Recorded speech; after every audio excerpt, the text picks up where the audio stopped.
Mapagpalang araw po. Ito po inyong kaibigan kay Jesus, Brother Manny Bautista. Nandito po tayo sa tahanan ni Mang Ador, ni Kuya Ador. Ayan po, sa side. Para makita nyo lang po. Baka kala nyo. Ayun siya. Ayan. Na, isa po siya. May sakit. Na dinadalaw po natin. Para salita ng Panginoon Diyos ay madala sa kanyang tahanan at the same time dahil katuwang niyang asawa niya nakakapaginip po sila bagamat yung asawa niya naglalakad-lakad dito po sa tagiliran kasi nga siya po nag-aasikaso paninda o tindahan at dito sa kanilang bahay po yan. Pero ganoon po man, sabi nga yung salita ng Diyos hindi naman pwedeng takpan yan unless kung naka-cover. Kaya gano'n. Kaya tayo po'y maghaharal ng salita ng Panginoon Diyos. Pero bago tayo papalahot sa Ebanghelyo, tayo muna ay mananalangin.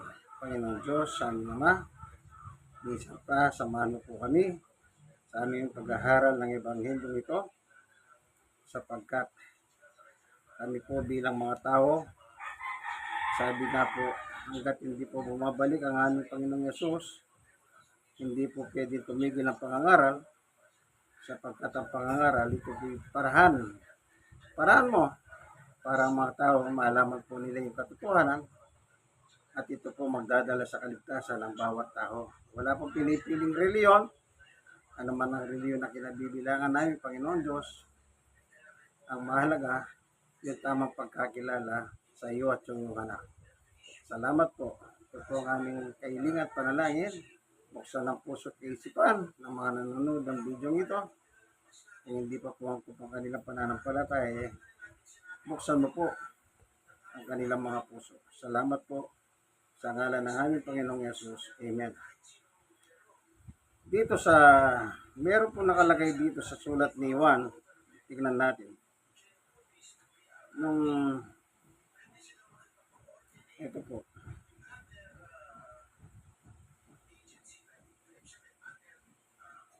Sa 1:18, kailan may walang nakakita sa Diyos. So, specific to. Opo. Kailan po yun? Ang tinutukoy po rito ay mga tao na kung saan sinasabi ng Biblia, walang taong nakakita sa Diyos. Ito yung sinasabi po rito, kailan may walang nakakita sa Diyos. Subalit, ipinakilala siya ng bugtong na hanak. Sino po yung bugtong na hanak sa Biblia? Wala pong iba kundi ang Panginoong Jesucristo. So dito po talatang ito sinasabi, kung meron man magpapakilala sa Diyos, walang iba kundi si Jesus, ang kanyang anak na bugtong. Pag sinabi pong bugtong, wala pong kadobol o walang kasama. Kasi bugtong po Sa English po, only begotten son ang nakalagay. Only. Si Diyos. Yan. Dito pa lang bugtong na hanak. Sige lang po. Kahit po lumalakad po kayo. Ito pa lang bugtong na hanak na tinutukoy. Ito po ay Diyos. Tinawag pa lang Diyos ni Juan. Siya ay Diyos. At ano pa? Nalubos na minamahal ng Ama. So maliwanag po, ang ating Panginoong Yesus ay lubos na minamahal ng Diyos Ama.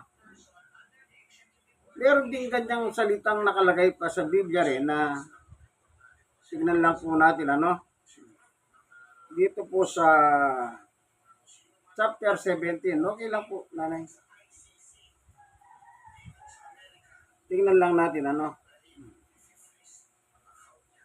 nagsabi po rito chapter 17 ng Mateo. Ito po pagkaraan ng 6 na araw, isinama ni Jesus si Pedro at ang magkapatid na Santiago at Juan Sila yung umakyat sa isang mataas na bundok. Yon.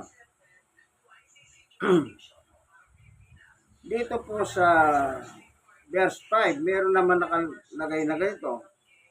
Nagsasalita pa siya, si Pedro po nagsasalita rito. Nang lilima sila ng isang maningning na hulap at mula rito may tinig na nagsabi, ito minamahal kong anak na lubos kong kinalulugdan, pakinggan ninyo siya. Dito po, ang tawag naman po dito, yung pagbabagong anyo ni Jesus. Habang nagsasalita po si Pedro, nililima sila ng hulap at ang Diyos nagsalita sa kanila. Kaya hindi po nila nakikita ang Diyos, pero yung tinig, naririnig nila. Na sabi ng Diyos, ito minamahal kong anak, na tinukoy niya po si Jesus. Tandaan niyo po, yung napumunta po sila sa mataas na bundok, si Jesus at ang magkapatid na Santiago at Juan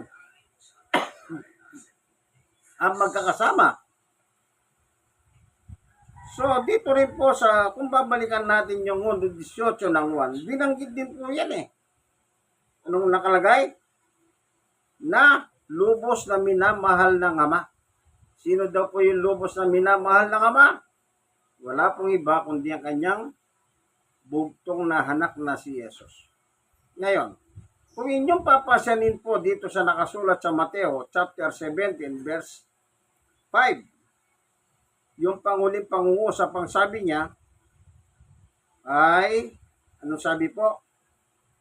Pakinggan ninyo siya. Kaya po, ang sabi ng Diyos, kung meron man tayong pakikinggan, walang iba kundi si Jesus. Hindi po ang reliyon. Ang iba po kasi, puro sila promote ng reliyon, binibidang kanilang mga reliyon, pinagmamalaki ang kanilang mga reliyon. Hindi po. Ang sabi ng Diyos, ang pakikinggan, yung kanyang minamahal na anak. Sino po yun? Di si Jesus. At itong Jesus na ito, ang sabi naman, sa 1:18, balikan natin. Kailan may walang nakakita sa Diyos. Pasinin niyo po to be specific, ang tinutukoy ni Juan, walang tao ang nakakita sa Diyos kailanman. Sino nakakita sa Diyos? Di natural po yung anak si Jesus. Bakit? Magkasama po sila sa langit magtatay sila. Tingnan natin. Dito po sa 1 pa rin. Meron tayo babasahin dito. Ang sabi ni Jesus ay, ito po nakalagay. Para hindi po tayo malito, magbabasa tayo ng Biblia. Ang gamit ng Biblia, ito po. Nakalagay dito ay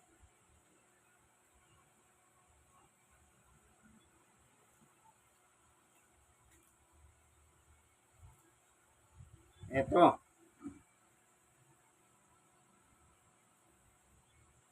1:38. Sabi ni Jesus, sapagkat ako'y bumaba mula sa langit, hindi upang gawin ang kalooban ko, kundi ang kalooban ng nagsugo sa akin.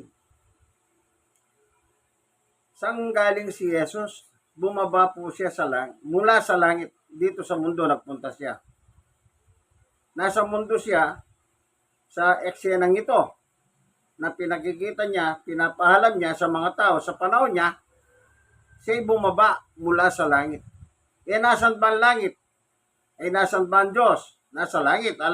Naalala niyo po yung Mateo 6:9 na kung saan nagturo ng panalangin si Jesus ng ganito. Yan. Kung inyo pong mapapansin, bumubuklat pa tayo ng Biblia, to prove na hindi tayo madadaya o nandadaya. Kasi mahirap po mandaya. Sabi ni Jesus, Mateo 6:9, ganito kayo manalangin, Ama namin, nasa langit ka, sambahin nawa ang pangalan mo. O nasaan po ang Diyos Ama? Ay sa pagtuturo ng Panginoong Yesus, ang sabi niya, Ama namin, nasa langit ka. Ibig sabihin, taga-langit po ang Diyos. At yung langit na yon ay hindi po kayang tignan o makita ng ating mga mata. Kasi po, sadyang mataas po yun. Doon po nanggaling si Jesus upang gawin ang kalooban ng Diyos. Kaya sabi ng Diyos sa Mateo 17:5, ito minamahal kong anak na lubos kong kinalulugdan, si Jesus. Siya ang inyong pakinggan. Kasi po, siya lang ang pwedeng magpakilala sa Diyos.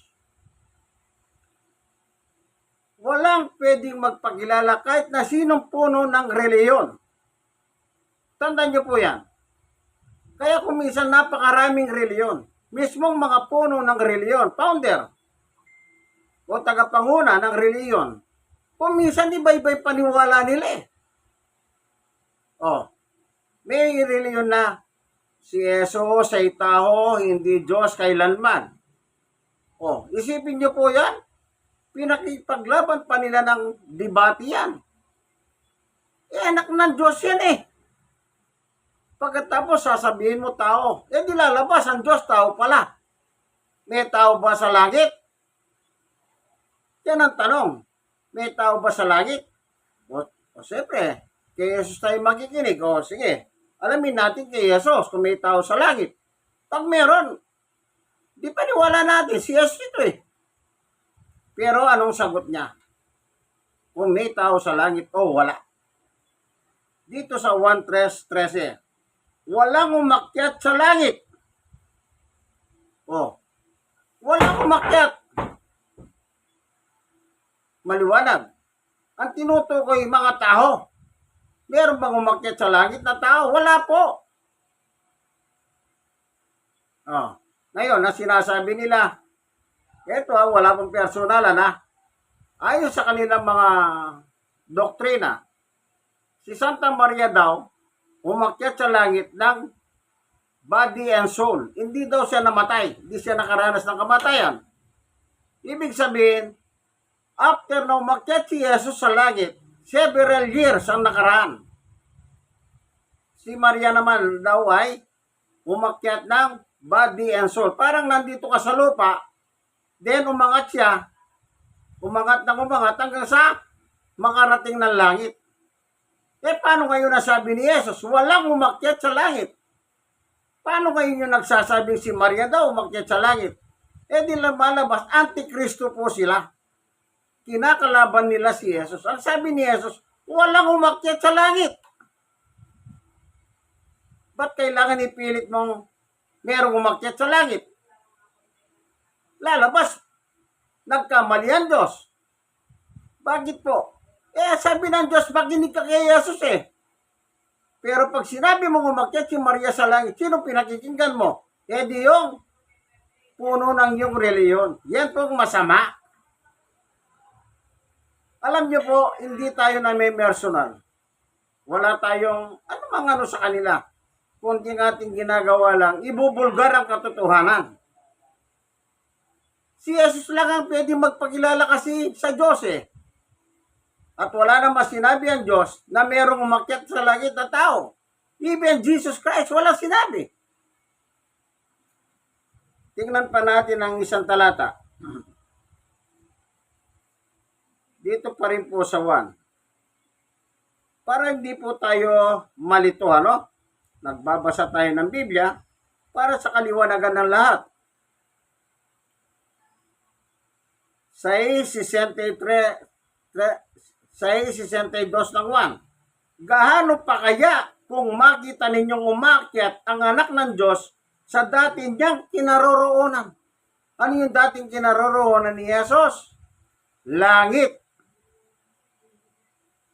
6:38, ako'y bumaba mula sa langit. Siya po yung umakyat at nakita po. Umakyat talaga siya. O, tingnan natin doon sa gawa. After na siya po'y nangaral, hinatulan ng kamatayan, at nabuhay na maguli sa mga patay ng ikatlong araw, nanatili siyang 40 days sa lupa, tinuruan ng mga apostol. Then, anong kasunod? Ito, basahin po natin, ano? Dito po sa ay gawa. Ito. Dito po sa Gawa chapter 1, verse 6. Kaya't nang magkakasama si Jesus at ang mga halagad, nagtanong ang mga ito, Panginoon, di tatatag ba ninyong muli ang kaharian ng Israel? Okay. Nagtanong yung mga halagad kay Jesus. Itong tagpong ito, nabuhay na po siyang maguli mula sa mga patay. Ano? Nabuhay na siyang maguli sa mga patay. Kasi sa verse 2, hanggang sa araw na siya'y umakyat sa langit. Bago siya umakyat, tinagubilinan niya sa pamamagitan ng Espiritu ang mga apostol na kanyang inirang. O, kita niyo po?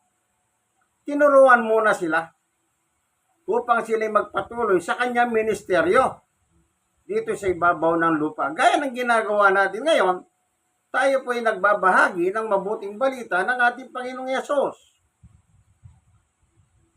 Kasi yan po nakalagay eh. Matatapos po ang pangangaral na ito sa lupa, once ng Panginoong Yesus ay nagbalik na muli siya mula sa langit. Pero hanggat hindi pa po siya bumabalik, kailangan may pagpatuloy ang kanyang ministeryo. Bakit? Kailangan ng tao ito eh. Walang tao hindi nangangailangan kay Jesus. Alam niyo po, kahit anong reliyon ang kinabibilangan natin,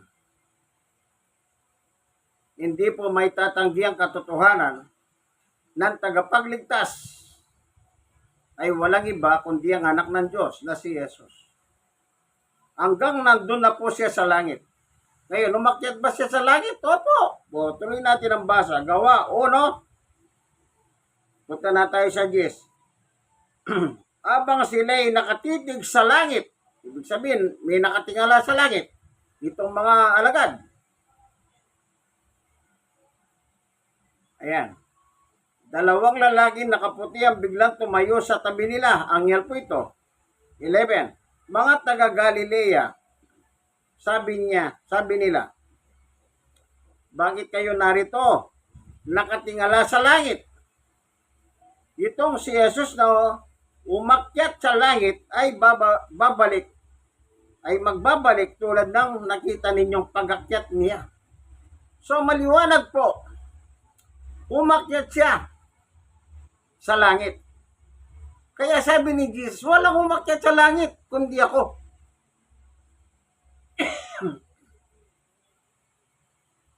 Kaya wala pang tao sa langit. Kaya kung sasabihin mong si Maria nakaakyat ng body and soul sa langit, hindi daw siya nakaranas ng kamatayan. Alam niyo naman po yung kamatayan, yung binuburol at then ililibing. Hindi daw nakaranas ng ganyan. Kasi nga, wala daw siyang bakas ng kasalanan. Kaya ang tawag sa kanya ay perpetual health. Yung mother of perpetual health. Ang ibig sabihin ng perpetual po, walang bayad kasalanan. Meron pa silang tawag dyan eh. Kasi meron pa silang isang tawag dyan, liban dyan, meron no? Immaculate Conception. Yan. Immaculate Conception siya. Wala siyang bakas ng kasalanan. Pero tayong mga tao, may kasalanan tayo. Sabi nila, yung nagtuturo na si Maria umakyat ng body and soul sa langit. Si Maria walang kasalanan, pero tayong lahat ng tao may kasalanan. Yan, tanong, tao ba si Maria o Diyos? Tao po siya. Kaya lahat ng tao nagkasala. Wala pong taong hindi nagkasala. Tandaan niyo po yan, ano? Kasi kung ipipilit niyo po si Maria umakyat sa langit, wala po siyang kasalanan. Kaso ang problema, ang sabi ng Biblia, lahat nagkasala. Paano po ngayon yan? Paano ngayon yan? O yung nagsasabi namang si Jesus, hindi Diyos kailanman kundi tao, di lalabas si Jesus may kasalanan din. Ibang reliyon naman yon. Lalabas may kasalanan si Jesus kasi gusto nila tao si Jesus, hindi Diyos. Kasi pag Diyos siya, wala siyang kasalanan. Ang totoo, wala naman talagang kasalanan si Jesus. Pero siya pong umako ng ating kasalanan, siyang itunuring na makasalanan dahil po sa kasalanan nating mga tao. Lahat ng tao po nagkasala. Ang sabi ni Apostol Pablo, sino si Pablo? Apostol ni Jesus.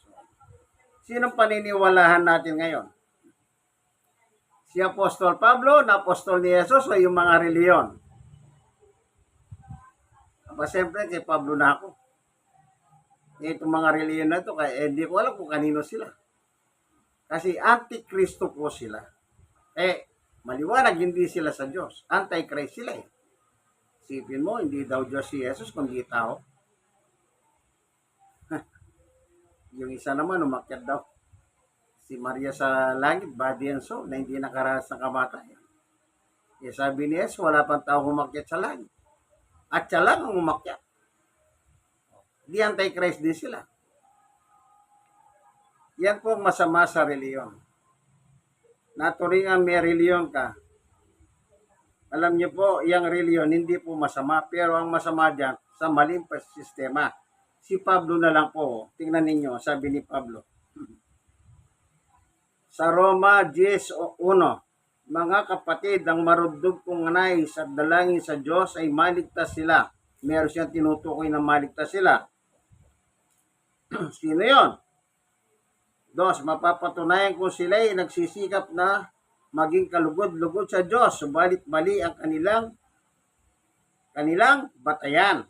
Yan. Sino mga ito? Tingnan natin sa chapter 9 ng Roma 1:2 para maliwanag, hindi tayo magkamali. Ito.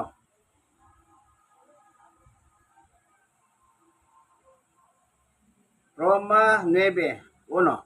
Saksi ko si Kristo na katotohanan na sinasabi ko, hindi ako nagsisinungaling. Saksi ko rin ng Espiritu Santo na malinis ang aking budhi sa sasabihin kong ito sa inyo. 2, ito na po. Matindi ang aking kalungkutan at di mapawi ang pagdaramdam ng aking puso. 3, tungkol sa aking mga kalahi. Yung po pala tinutukoy ni Pablo. Ito po. Ay, sige Dar, po. nakikinig ka? Natutulog ka. Yung tinutukoy po pala ni Apostol Pablo sa Roma 10:1-2, dito po sa Roma 9:3, ay walang iba kundi yung kanyang kalahi. Anong sabi niya? Tungkol sa aking mga kalahi at mga kababayan, anupat mamatamisin kung ako'y sumpahin at mawalay kay Kristo alang-alang sa kanila. Yan. Ito po kasi kababayan ni Pablo na ito. Naturingan po silang may reliyon. Pero mali ang kanilang pamamaraan. Kaya ganun na lang po ang pagnanasa ni Apostol Pablo sa kanyang panalangin na sana itong kanyang mga kababayan, mga Hudyo, ay maligtas sila. Ibig sabihin, meron silang reliyon pero hindi po sila ligtas. Kita nyo po? Baka akala nyo sa panahon lang natin may mga reliyon na ganyan. Panahon ni Pablo pa. May mga kababayan siyang mga kapwa niya Hudyo, taong reliyoso, pero hindi po sila papasok sa langit. Pero anong ginagawa nila? Ulitin natin. Napatunayan kung sila'y nagsisikap na maging kalugod-lugod sa Diyos. Bilang mga taong reliyoso po, hindi po ba ganyan ang ginagawa ng tao? Gusto nilang maging kalugod-lugod sa Diyos. Wala pong hangad ang tao kundi mapalugod sa Diyos. Pero anong klaseng ginagawang reliyon niyan? Halimbawa, bibigyan ko yung halimbawa. Nagpuprosesyon kayo ng mga imayen. Nakapagpapalugod ba sa Diyos yan? Bawal po yan eh. Ang sabi ng Diyos, huwag kayong gagawa ng mga imayen. Oh. Exodo chapter 20 verse 4 and 5. Pagkatapos, gumawa ka at pinrosisyon mo pa sila. At dinadasalan mo pa yung mga imahe. O hindi ba sila nagbibigay kaluguran yan? Pero anong nangyari? Yan nga po, hindi lang sa panahon natin, sa panahon pa ni Pablo, may mga reliyon na pong naglipana na hindi po nakatanggap-tanggap sa ating Panginoon Diyos. Alam niyo po, hindi naman kailangan magreliyon kayo. Magreliyon din, reliyon, puro na lang reliyon. Kung minsan pinagmamalaki pa nila ang reliyon nila. Hindi po. Yun nakasulat dito at dapat ikwento sa tao. Ano nakasulat dito? Ipatotoo si Jesus. Magpatotoo about Jesus. Aral ni Jesus, tanggapin. Aral ng mga apostol sa Biblia, tanggapin. Eh bakit? Yung mga apostol, kadugtong ni Jesus yun. Nakita niyo binasa ko? Bago siya umakyat sa langit, nanatili siya, tinuruan ng mga apostol. Then umakyat siya sa langit, nandun po sa kanan ng Diyos ngayon. At hindi po natatapos ang kanyang misyon. Panguli, Hebreo. Oh, meron naman nagsasabi si Jesus daw namatay. Alam niyo po, ang namatay po yung laman. O, reliyon na naman yan. Bakit kailangan tindigan mo yung bagay na yan? Naturingan may reliyon kay, titindigan mo. Si Jesus namatay. Hindi po ganyan ang Biblia. Oo, may pinako sa krus. Yung laman ang namatay, pero nabuhay na maguli sa Espiritu. At ngayon ay nasa langit. Tingnan natin. Sa chapter 7 ng Hebreo. Alam nyo, kaya tayo nagbabasa para hindi nga po tayo malinlang ng dyablo. Oh.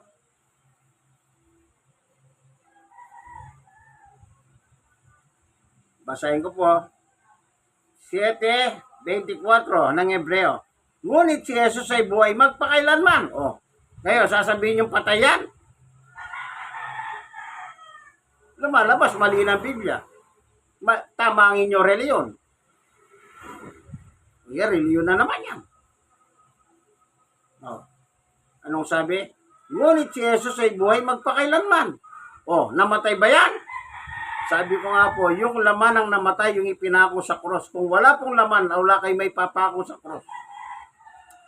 At hindi siya mahalinan o mapapalitan sa kanyang pagka-sacerdote. Sacerdote pare. 25. Dahil nga riyan, lubusan niyang may liligtas ang lahat ng lumalapit sa Diyos at sa pamamagitan niya. Sapagkat siya'y nabubuhay magpakailanman upang mamagitan para sa kanila. Kita niyo po, inulit siya nabubuhay sa maguli. Nagliligtas siya at namamagitan ngayon kahit nasa langit po siya. Kaya yung mga turo ng nasa Biblia, ang paniwalahan po natin. Hindi ko po sinasabing masama ang reliyon. Pag ang tinuturo ng reliyon mo, wala na sa Biblia, iwanan mo ang aral na yan. Kung ayaw mong, halimbawa, parang ganito, nasa isang reliyon ka. Ngayon, marami ang tinuturo ng reliyon mo, labag sa aral ng Biblia. Yung aral nila, huwag mong tangkilikin, bitawan mo. Kung ayaw mong umalis sa reliyon na yan, okay lang, walang problema. Basta, yung aral nila ang bitawan mo. Ang awakan mo, yun nakasulat po sa Biblia. Ganun lang po kung ako, para for me para sa akin. Kung ayaw nyo lumipat, okay lang. Kasi baka lumipat kayo, nalipatan ninyo, ganun din. Akala nyo, ginto, yung pala tasurin. Akala nyo, ginto, yung pala pilak din. Huwag na. Kaya ang payo ko po sa inyo, ano? Magbasa po kayo ng Biblia. Ang problema, yung iba namimigay ng Biblia, yung iba naman ayaw ipabasa ang Biblia. Yun po ang medyo masaklap. Kaya po tayo pinag-aral ng ating mga magulang para matuto tayo sumulat at bumasa. Eh nakatapos ka ng pag-aaral, ang sasabihin ng ministro, huwag kang magbasa ng Biblia. Mahirap po nawahin yan. Kami lang ang may karapatan magbasa. Ala, sinara na po yung pintuan nila. Sinara nila. Isipin nyo, ano sabi nila? Kami lang ang may karapatan. Pero ang utos ng Diyos, magbasa ang lahat ng tao ng kasulatan. Salamat, Panginoon Diyos, sa katotohanan na ibinahagi mo sa amin, na isa lang ang pwedeng magpakilala po sa iyo, kundi ang iyong bugtong na anak na si Jesus. Salamat po, Panginoon Diyos, sa pagkakataon na ito. Buksan mo po ang puso't isip ng mga taong manonood ng video ito. Nawa, kung hindi pa po silang maahayo sa iyong kagustuhan, ikaw lang ang pwedeng magbago sa kanila. Maraming salamat po. Sa ngalan ni Jesus, Amen. Ito po ang inyong kaibigan kay Jesus, Brother Manny Bautista. Kasama ko po si Mangador. Nasa barangay 94 tayo, Zone 8, District 1, Tondo, Manila. Like and share. Kayo po mga nasharean, mag-share po kayo sa iba. Ano po? I-share nyo po sa iba. Nawadat na kayo ng video ito, nasa mahayos na kalagayan. God bless us all. Minsan pa, ang inyong kaibigan kay Jesus, Brother Manny Bautista. God bless us all po. Bye-bye.